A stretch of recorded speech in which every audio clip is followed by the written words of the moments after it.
Hello বন্ধুরা, আমি অঞ্জুশ্রী। তোমরা ওপরের ক্যাপশনটা একদম ঠিক পড়েছো। আমি এখন চুরিই করতে যাচ্ছি। ইয়েস, এটা হচ্ছে ফুল চুরি করার ব্লগ। আসলে যবে থেকে আম্বালাতে এসেছি, ঠাকুরকে শুধু গোলাপ আর গ্যাদা দিয়েই পুজো দিয়ে যাচ্ছি।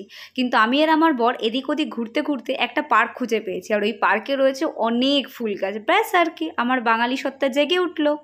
সে তোমরা চুরি করতে চাও বা ঘুরতে চাও, দিনের বেলা বেরোলে সানস্ক্রিন লাগাতে কিন্তু কখনোই ভুল করবে না।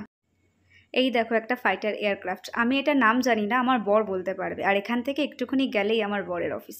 এয়ারফোর্স থেকে যে প্লেনগুলো ডিকমিশন করে দেওয়া হয়, মানে আর ব্যবহার করা হয় না, সেগুলো এরকমভাবে সাজিয়ে রাখা হয়। আমরা যে পার্কটাতে যাচ্ছি সেটা আম্বালা ক্যান্টের আন্ডারে, তাই পুরো এরিয়াটাই হচ্ছে আর্মির এরিয়া।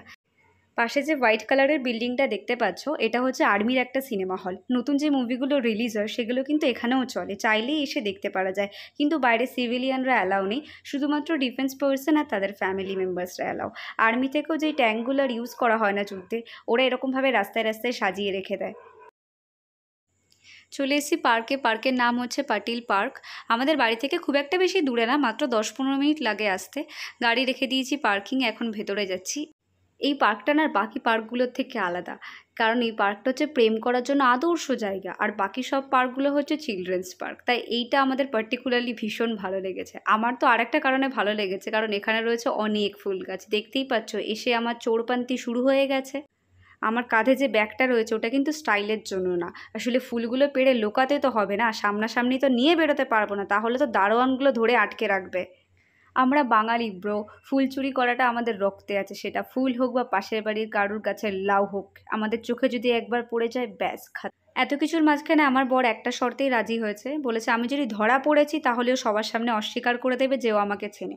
ধরা পড়ে গেলে পুরো ব্যাপারটা আমাকে একাই সামলাতে হবে। বুঝতেই পারছো কতটা হেডেক আমার মাথায়। হিন্দিতে একটা কথা আছে, উপরওয়ালা জব ভি দেতা দেতা ছাপ্পড় ফাড়কে। এসেছিলাম ফুল চুরি করতে, দেখতেই পাচ্ছ পেয়ে গেলাম একটা গাছ পাকা আম।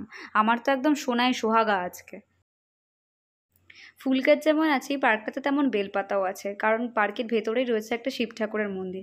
এসেছি যখন তাহলে শুধু ফুল নিলে হয় বলো? বেলপাতাও তো নিতে হবে না, না হলে তো শিব ঠাকুর আবার রাগ করবে। এখানে না লাল সাদা গোলাপি অনেক রকমের জবা গাছ রয়েছে। আমার চুরি করা দেখে আমার বড়েরও মনে একটু সাহস বেড়ে গেছে, তাই ও এখন ফুল তুলতে বেরিয়ে গেছে। ফুল চুরি করে যখন প্রফেশনাল চোরের মতন আমি একদম সেফলি গেট থেকে বেরিয়ে আসলাম, আমার মানি হেস্টের কথা মনে পড়ে গেল, আর বেলা চাউ চাউ গানে নাচতে ইচ্ছা করছিল।